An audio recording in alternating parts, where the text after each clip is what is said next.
Good morning, Mustangs. Today is Thursday, April 27th, and it is an S2 day. The SAT word of the day is apparatus, meaning a device or equipment, and today's lunch is French toast sticks. Today on the show, we have a story about the principal of the Callahan. Now sit back and relax because NHS Update starts right now.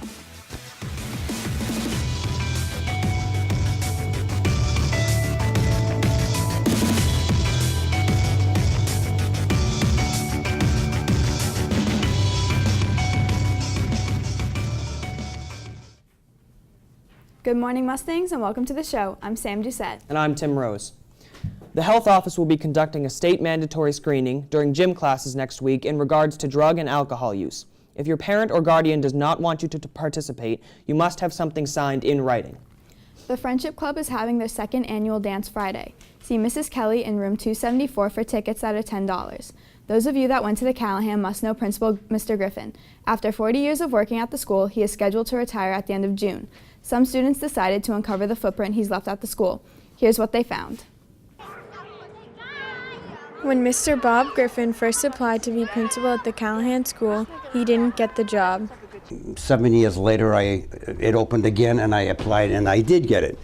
22 years later, and he's still the principal, but he wasn't sure at first if he had made the right decision since he had been teaching in the classroom for 26 years. When I first got it, to be perfectly honest with you, I thought maybe I had made a horrible mistake because I loved teaching my kids in the classroom, and I even said to my wife once, I don't know if I want to stay in that office. I might be heading back to the classroom. But after a couple of years, like anything else, you get used to that pace. Griffin says he grew to love his job and the people he works with.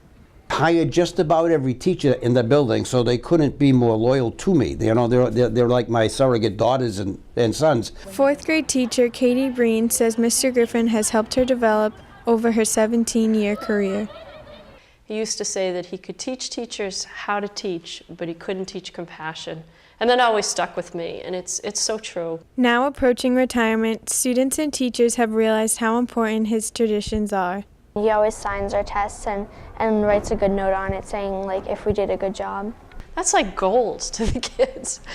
I can't compete with that. My signature is nothing. To have the principal sign your paper is a huge deal. Griffin is leaving a big void to fill in his personal connections to the staff and students. He's an amazing friend, mentor, role model, boss, all wrapped up in one. He's just been such a great person to work for. He's really inspiring. He's always nice, and how whenever you're around him, you just kind of feel happy. He may want to do some traveling abroad in his retirement. If you're going to do stuff like that, you got to make sure that the old knees and the hips and everything else is working for you. We wish Mr. Griffin all the best during retirement. Reporting for Mustang Magazine, I'm Rory Kerr. Thanks, guys. Be sure to check out mustang.media for more stories like that. Seniors, be sure to check the scholarship board and guidance. All the elementary school scholarships are posted, and other new scholarships have come in. We'll be right back after this message.